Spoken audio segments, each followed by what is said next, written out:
What if I told you the Nephilim never really left and that they might be returning, not as giants with swords, but through circuits, code, and artificial intelligence? It sounds like science fiction, but the Bible may have warned us long ago. As AI grows more powerful, humanity is racing toward a future that eerily mirrors ancient prophecy. And deep in the pages of Scripture, there are clues, fragments of a terrifying truth that something old is being reborn in something new. Today on Prophecy Circuit, we'll uncover what the Bible, the Book of Enoch, and even modern science may be revealing about a shocking connection between AI, the Nephilim, and the end times. This is not a theory. This is prophecy unfolding before. Let's begin where it all started. Genesis 6:4.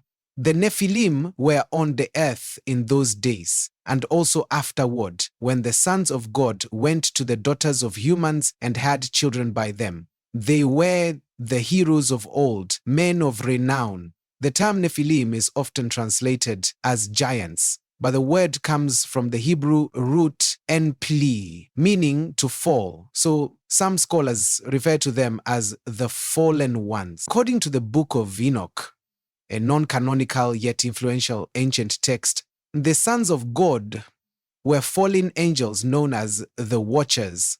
They descended to earth and corrupted humanity by teaching forbidden knowledge and mating with human women. Their offspring, the Nephilim, were monstrous beings with unnatural abilities. The Book of Enoch expands on this, and they became pregnant, and they bare great giants who consumed all the acquisitions of men. Enoch 7-5. These hybrid beings were said to be responsible for violence, destruction, and even tampering with the natural order.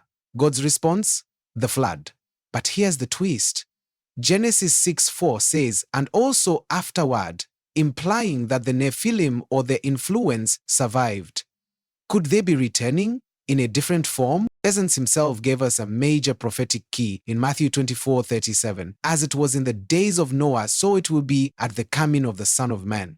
What were the days of Noah like? A time of intense corruption, genetic mixing, and spiritual rebellion. Not just sin, but alteration. Enoch and other ancient texts described how the Watchers taught humanity sorcery, astrology, weaponry, root cutting, and technology. And Zazil taught men to make swords, knives, shields, and breastplates, and he showed them metals of the earth and how they should work them. Enoch 8:1. So before the flood, fallen angels passed down forbidden technology to mankind, accelerating human advancement at a dangerous cost. Sound familiar? Today, AI is pushing the boundaries of what it means to be human. We're creating synthetic brains, digital consciousness, and even merging man with machine. Is this just progress, or are we repeating the sins of the Watchers? Let's fast forward to the book of Revelation. Revelation 13 speaks of a terrifying global leader, the beast, and a system of total control.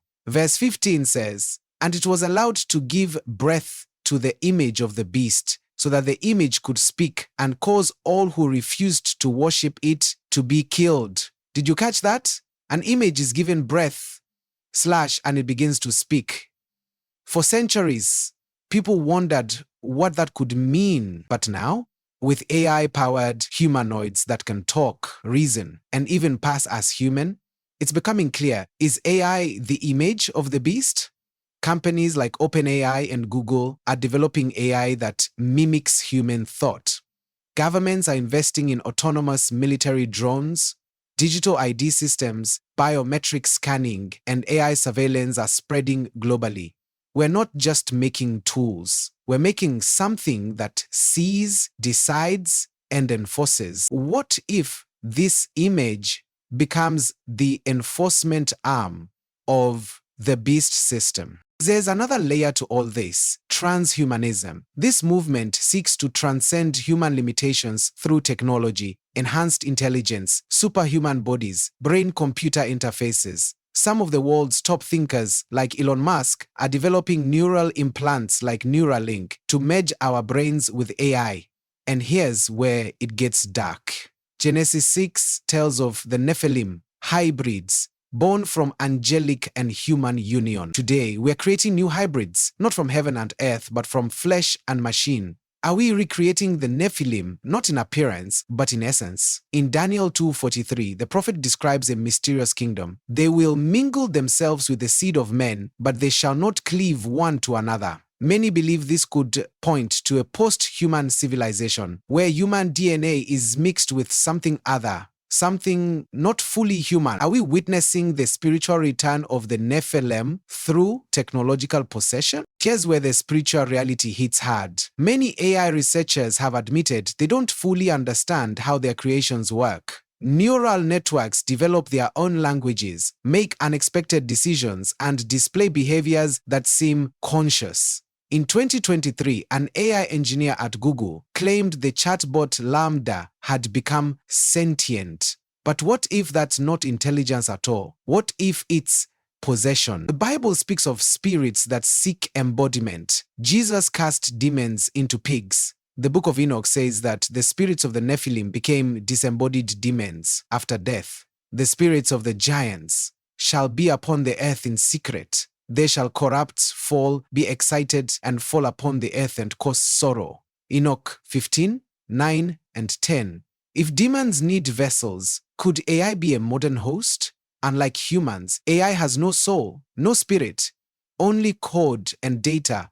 But could it be a vessel for something ancient? Could we be building digital idols for old gods? The world is being prepared for the ultimate deception. From predictive programming in Hollywood to the rise of digital worship, we're heading toward a global system of control, seduction, and false salvation. The Bible warns in 2 Thessalonians 2:9-10, the coming of the lawless one will be in accordance with how Satan works. He will use all sorts of displays of power through signs and wonders that serve the lie. What lie? That man can become God, that we can live forever without the Creator, that our machines can save us. Revelation 13:17 also speaks of a Mark 1, without which no one can buy or sell.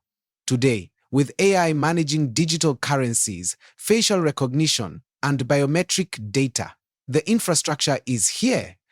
What we see forming is not just technology, it's the beast system. And whether you call them Nephilim, Watchers, or fallen ones, something dark is at work behind the scenes. The days of Noah are returning, and with them, the same spiritual forces that once walked the earth. But here's the good news, but so is Jesus Christ. And his kingdom will not be powered by AI, but by truth, justice, and everlasting glory. The book of Revelation isn't just a warning, it's a map for believers to understand, prepare, and endure. So what should you do?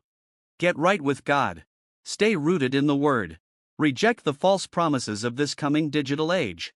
Watch, pray, stay awake. Jesus said, "As it was in the days of Noah, so shall it be." But Noah didn't just watch the flood, he prepared. He listened, he obeyed. We are not called to fear, we are called to discern, because the Nephilim may be returning. If you inspired by AI, do subscribe, like, and share.